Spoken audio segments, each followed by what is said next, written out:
Hi, it's RT from Brownberry Herbs here today with Cutie, and I felt very called upon to address male-bodied people today. I talk a lot about women's health, but to discuss issues of erectile dysfunction and some male infertility issues. Looking at herbs to help with that, some of the causes, some lifestyle changes, and partnership strategies. I had a dream last night where I was seeing the faces of many, many women. White women, many brown women, all different kinds of women. And I heard that sexism and racism are uninvited guests at every dinner. And I thought about how little we understand other people. Really, even people in our own family. People, maybe even our siblings. They may have had many different experiences than we have. Or even close friends who we really have a lot of common views and common experiences with. It can be we don't know them very well, even our best friends. So it's only natural that things will come up where we don't realize our privilege or how we're diminishing other people by seeing them in limited ways. Then as I was going through my morning, I really felt called upon to talk about this sensitive issue for men. So I've done many products for women along these lines in the past, and I sell them in my shop.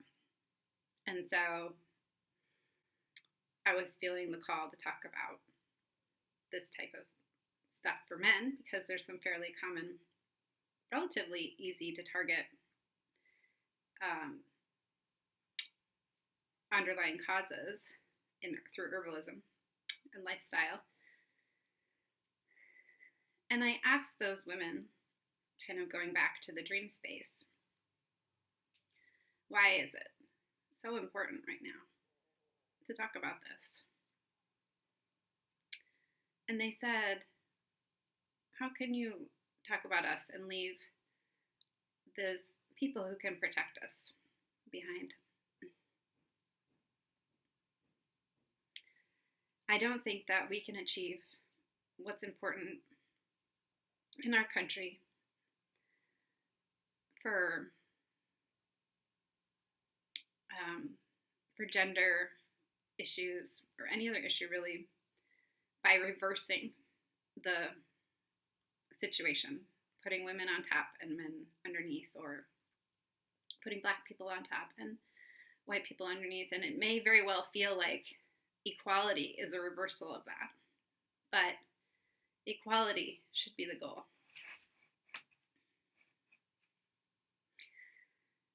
So this video is for people who were born with male bodies. So whether or not you identify as a man or a woman or some other area on the spectrum, if you have a male body, this video is for you, and hopefully some of it will be useful, or you will know somebody else who may benefit from this type of knowledge. So I don't really like the term, I'm sure there's no great terms if you have this concern in your life.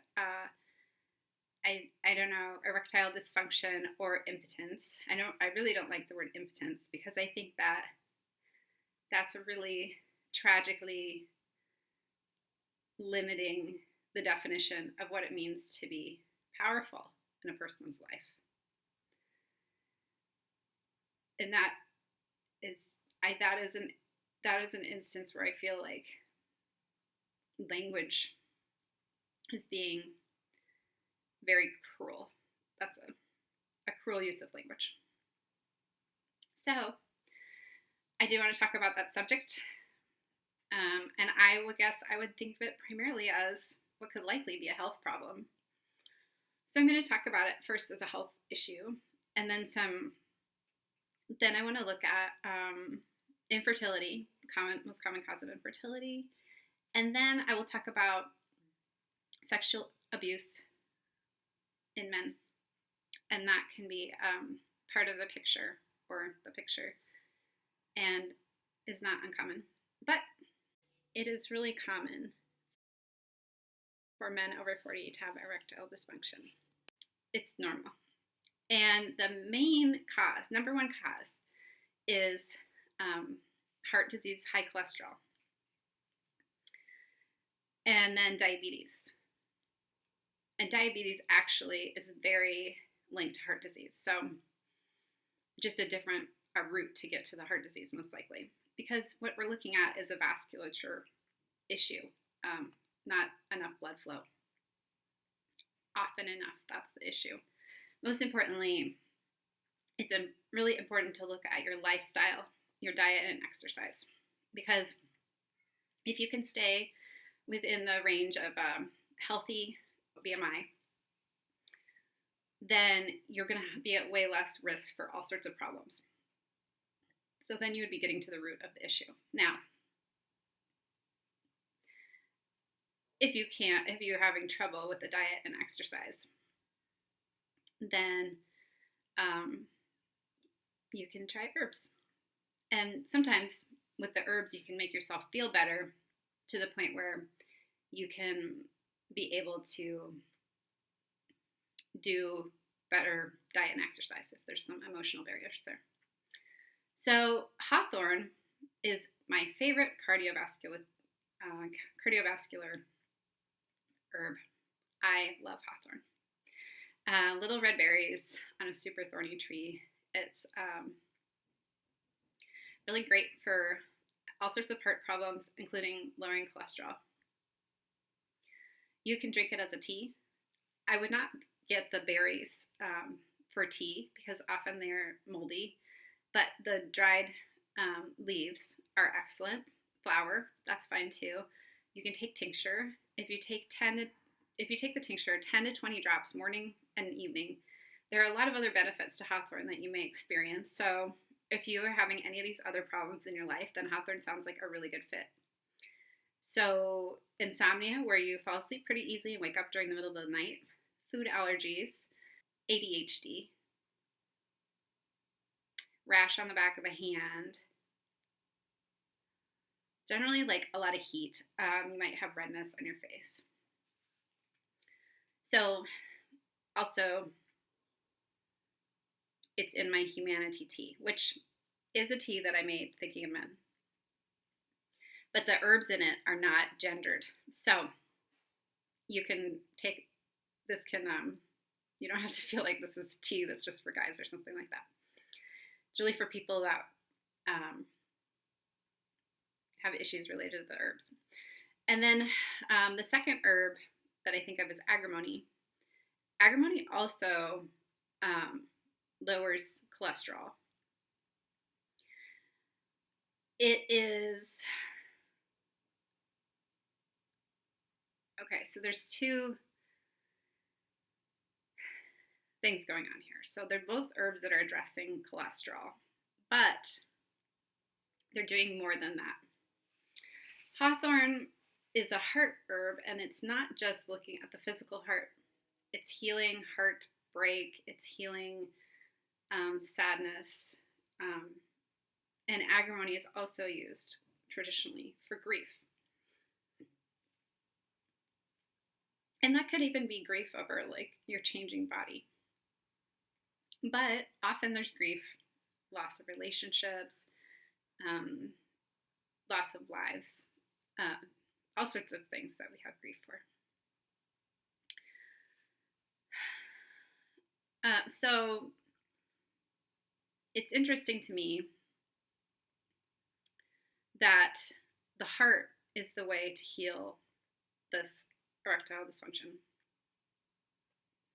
In our culture, we often teach men and boys to suppress their emotions, but that they're, it's very exciting that they have their penises do exciting things, even when they're, it's fun for them to play with their penises, but whereas girls, they might be discouraged from playing with themselves, but they're encouraged to be very supportive emotionally, whereas boys, they can get away with maybe being more hurtful to other people because that's, just how boys are.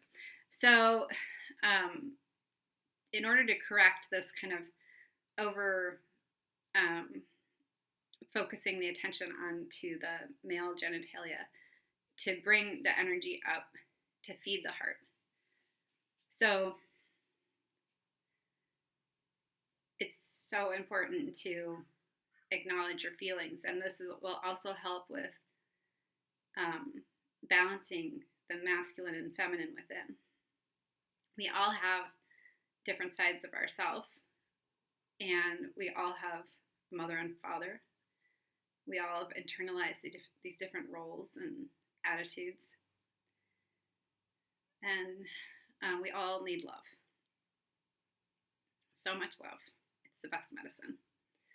So part of what Hawthorn can give is more ability to love yourself and to understand how to open your heart.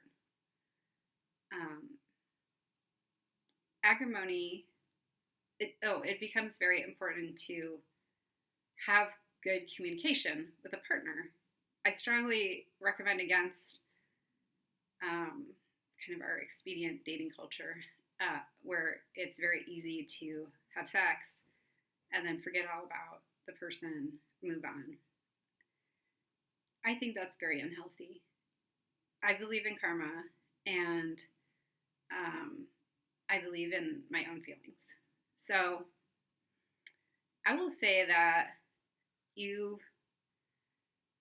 karma teaches us, or my experience of karma is that if we hurt someone, either by intentionally hurting them or neglect, like not realizing you're hurting someone, not maybe acknowledging feelings or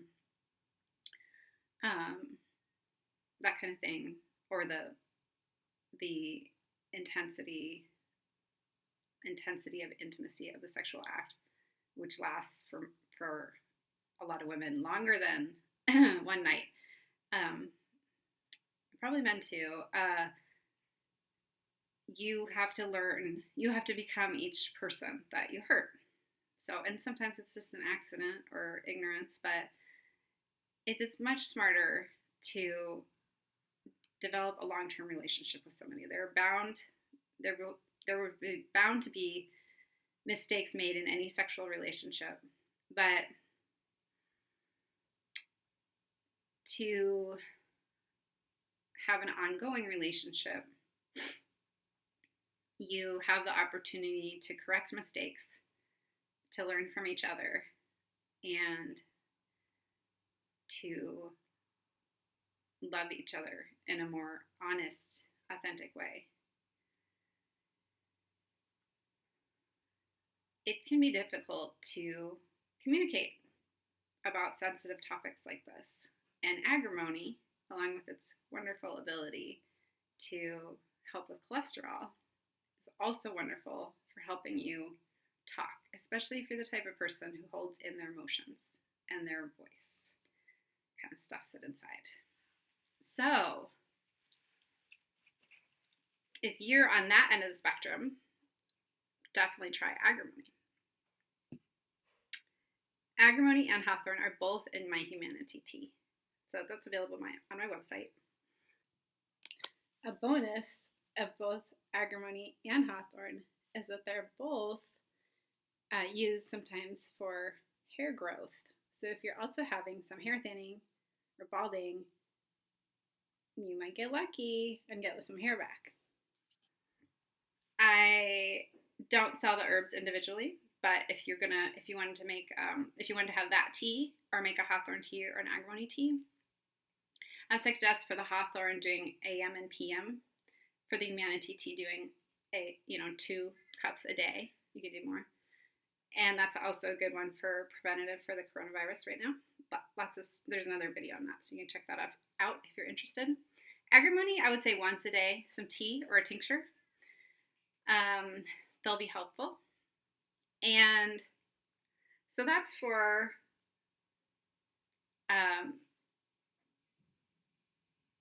erectile dysfunction, which is normal for people over age 40. And it's also like, realistically, that's a health, things are changing in your health at that time. So I like to just talk about a few more things in terms of diet, exercise, and health that you can look at. One is another really great way to reduce cholesterol is through vegetable juicing. And that I learned about juicing from this documentary, Fat, Sick, and Nearly Dead, that I saw on Netflix years and years ago. I don't know if it's totally out of date now, or if it's not PC at this point. I just remember that's what I learned about juicing from. And you could just see when people are doing a juice fast, within days, their like whole look changed and they look so much healthier.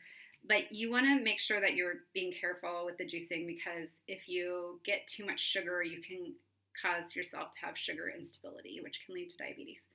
So do some research, but that's a really good way to make your body healthier. And you want to, mostly I think it's the leafy greens that are most helpful for the cholesterol. But it just will make you feel so good. Even my 9-year-old, she doesn't really like the taste of the juice, but now she's like, it's like she's craving it. She'll be like, let's have some real nutrition. And she'll want some juice. It's funny. And when I was nursing her as a child, I was drinking vegetable juice, and I would have these dreams of just like large vegetables just like going through my body into her through the milk. And I just know that it's really strong medicine that you can do to help yourself, make yourself feel healthy. And it's a great lifestyle change that's not just eliminating a part of your diet. You could swap that in, take something else out, or just add it into your diet. But you might, because of the extra nutrition you're getting, you might find that you're craving other things less. So that's helpful. And then the diabetes, I think it's important that everyone gets screened for diabetes. There may be a better test, but a blood sugar test and hemoglobin A1C. I don't think there's going to be many doctors in this country at this point who are going to deny you a diabetes screening. You don't have to be overweight to have diabetes. My brother, who holds a record for Colorado Trail FTR, I'm saying that because he is about ready to start this run again on Monday, I think, and you run for 486 miles, I believe. We're pretty different in terms of our hobbies. Anyways, he is obviously looking very fit with all that running that he's doing. He does have cholesterol. It's partly a hereditary issue for him. He has pre-diabetes, and that has a lot to do with his diet. He loves to eat sugar. So even if you exercise a lot and keep your weight down and are looking fit, that does not mean that you're safe from diabetes. And let me tell you, if you haven't heard already, diabetes is just horrible. From what I've seen as a nurse, I used to work in hospitals, and from the people I know, that diabetes is kind of like signing yourself up for open heart surgery. So I am going to go get screened for pre-diabetes. I can't imagine that I have diabetes. I think I know by now, but I think it's important for everyone to do that, because we just have a lot of sugar and carbohydrates in our diet. So, and you can't tell by looking at somebody. And some of the consequences are, in addition to like heart issues, which is a very, very high risk factor for heart disease, you can lose your eyesight. You can have problems with peripheral vasculature, which means that you can develop problems with your feet, that lead to sores and gangrene and amputations. I've seen that a lot, and then it just keeps going. And you're scared straight talk about diabetes. And then actually, worse than erectile dysfunction, you can get gangrene on the tip of your penis. So if somebody starts talking to you about what you need to do to help with your diabetes, I suggest you listen up, because that's the serious stuff. And it's not fun to cut out sugar or watch that kind of stuff. But you are going to be living in your body for the rest of your life, and you want to have a good time. And making some changes will make everything feel a whole lot better, make things more enjoyable. So take that seriously, and you can reverse that process. You can definitely reverse the process of high cholesterol and diabetes. You can do that. Now, if you have a diabetes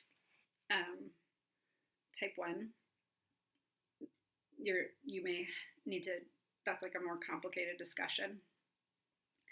But I do believe that you can heal yourself from even congenital problems and autoimmune problems, stuff like that. So if you believe you can do it and you're willing to put in the work, then I think you can do it. So I did want to touch on male infertility, like related to sperm being, having problems with your sperm counts, or sperm not being formed properly. One of the most common reasons for that is marijuana smoking marijuana. So now that that's legal, that's been going on since before it was legal. So now that that's legal, that could be a big thing, even bigger thing, and also just an easy thing to rule out for yourself if you're having that issue. If you are having fertility issues related to smoking marijuana and you'd like to get the marijuana out of your system faster, you can try using holy basil tea or Tulsi tea. It's just a different name for the same plant. I sell Tulsi and Rose tea in my shop, or it's very common to find in health food stores and tea vendors. And you can take that. I've even heard of results after just a few days cleaning out your system from the marijuana. It cleans out your adrenals. So it can be pretty quick acting. If you are going to continue to smoke marijuana, then it could be a regular part of your tea consumption. Maybe you can help support your adrenals that way, because long-term use of marijuana compromises your adrenals. And then I wanted to talk about sexual abuse in men. I feel like sexual abuse in women is really underreported, because I know only a handful of women who have not experienced some sort of sexual abuse or molestation. So I can only assume that also in men and boys, male-bodied people, that is also underreported. A long time ago, when I was a young, barely an adult, I had very severe PTSD that was really interfering with my life. And I was in a support group, and there was a man in the support group, and he was a middle-aged man. I thought he was so brave for being able to discuss his experience and his feelings. When he would talk about it, I could see the 6-year-old boy in him, but I could also see an extremely brave adult. And that can definitely be, in both men and women, a contributing factor. Trauma can be a very significant factor to all sorts of areas of sexual performance and health and enjoyment. So that's a whole other thing. I do think that Hawthorn and Agrimony might help with that by helping to deal with grief, helping to deal with wounded heart. That's helpful. There's the way that I was able to really move forward from my place of lots of flashbacks and anxiety and panic attacks that I was experiencing was to use a Kundalini Yoga exercise called the kirtan kriya. And I have a video on that on my Dark Times list. That video, the exercise is said to be for women. And you might have a male body and identify as a woman. And then or you might have a male body and you might want to use that one. You might want to try it out. I don't think you're going to like spontaneously explode, so I say go for it. But there is also a version of the kirtan kriya, Kirtan, Kriya, that is seated in a chair, and that's supposed to be for everybody. So if you have some trauma, you deserve to feel better. And this kriya is amazing. I feel like I was gifted this kriya. I just prayed for help, and then like 2 days later I walked into the library before everything was all automated and just pulled the book off the shelf and opened it up to this kirtan kriya that didn't even say it was really for sexual abuse or PTSD. It just said it was a good exercise for women, that version of it. And I did it for 40 days because that's what the book recommended. And then I felt better. So I really think it's amazing. So for the seated one, it's not a very intense yoga activity. If you can sit in a chair with your feet on the ground and make some noises, you are golden. You can do this. So you just do it, and I think it might be like the one that I do is 3 minutes, but I think that the seated one is a little bit longer because you do the mantras like silently whispering and out loud. So it might be like 9 minutes or something like that. But even if it's a half an hour, that's a precious gift to give yourself. Do it for 40 days and see how you feel. I'd love to hear your experiences if you are able to share. So that's kind of like first aid, very late. First aid coming at you way later than you wanted it to come. But I love that kriya, so you can find it pretty easily. The non-gendered version in the chair is there's a lot of videos on that on YouTube, so you can find that. And yeah, that's where I would look for it.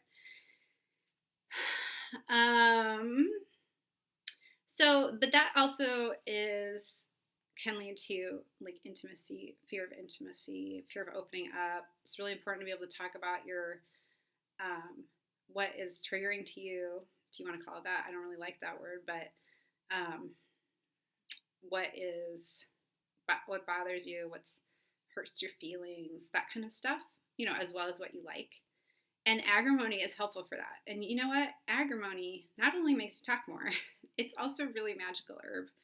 So there's something going on there where if you open your mouth up and talk about the things that are important to you, you can feel a lot better and have really great things happen in your life that you wouldn't have expected. So that's something to think about. Another thing that I think is really important is working through an issue like this as a couple is, whether it's an issue that the female has or the male has or the non-binary people in the couple have, or, there's all sorts of times in life when sex is challenging. So, maybe there's just been a baby and like the person who had the baby is not comfortable for a long time because some things got moved around in there during the torpedo process of giving birth, or you're suddenly having heart issues and you're not able to get it up. It's okay. a long-term relationship can handle these things. And what it does is it builds intimacy and trust, which are very important for your heart. Really important. I've seen a lot of different things in my time working in hospitals, and I, would see couples where they really right by each other's side at the time when they needed it, and I saw other people who'd get sick and their partner would just bail. As my friend told me the other day when I was feeling a little frustrated about things, she was like, there's good people in this world and bad people. So if you got somebody with a scrap of goodness in them, try to take it to the next level, because they might be going through some similar stuff that you're going through, but they're just expressing it differently. Or, and also look at yourself. Are you projecting your own kind of demoralizing standards onto your partner? That can happen. You're feeling like the most important part of your partnership is sex, because that's what the media presents to you over and over again. And really you can take a step back into a more feeling space and try to give yourself space to be who you are at the present time, and also see what shifts in your relationship. There's a lot of potential for growth. And then I will also share some really great yoga exercises that can be helpful for developing relationships that are more peaceful and intimate. One exercise I love comes from this book, Kundalini Yoga by Shakta, Khalsa.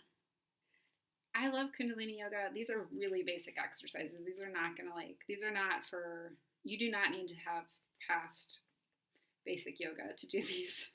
I mean, there's plenty of really challenging exercises in this book, but the couples ones are not, they're not like endurance yoga. So this one is a meditation to release subconscious fear where you're sitting back to back. I've done that before, and it's really helpful for, building a commitment in your relationship to reduce unconscious fears and insecurities that are disrupting your relationship. And then, there's a good one in this this other book I have. This one is called A Woman's Book of Yoga, which I mentioned in my kirtan kriya video, or my alter ego's kirtan kriya video.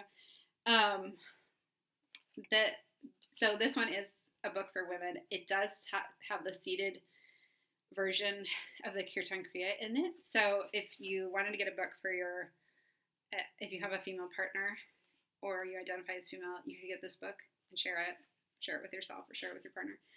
And it has some couples yoga in it too.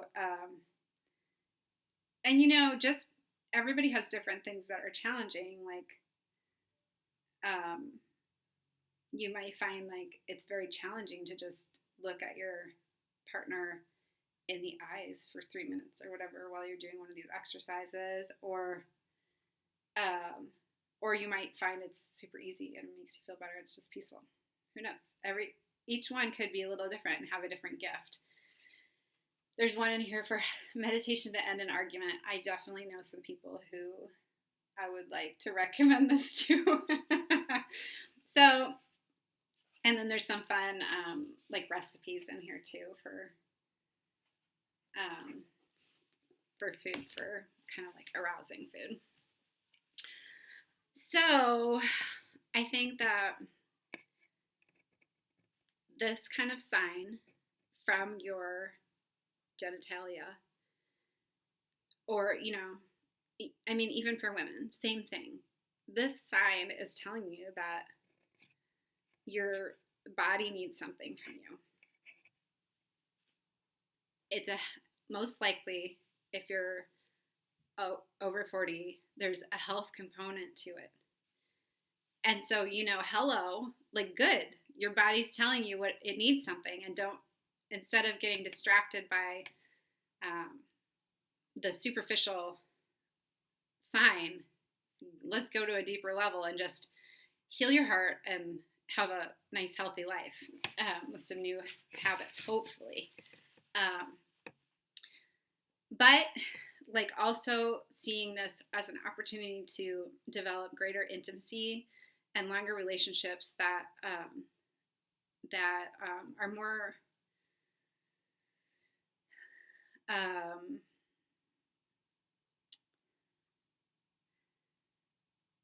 nourishing and enriching and valuing of you for more than just your sexual potency. Also can be a great time to develop like more sensuality in a partnership. But thinking back to, and to address any, it's always a challenge, but to address any emotional scars, and that could even be like, getting rejected from a partner who is seeing you as most important for that aspect of your relationship. Or it could be like an early childhood sexual trauma. There's a lot of range there, but healing, recognizing that it is, you are worth healing from that. And that a good partner is going to want to be on the journey to heal with that. And getting back to the idea of like impotence, male impotence, I don't like it. I don't like that terminology, but I want to talk about it. And that message from those women who were saying, let's not leave our protectors behind.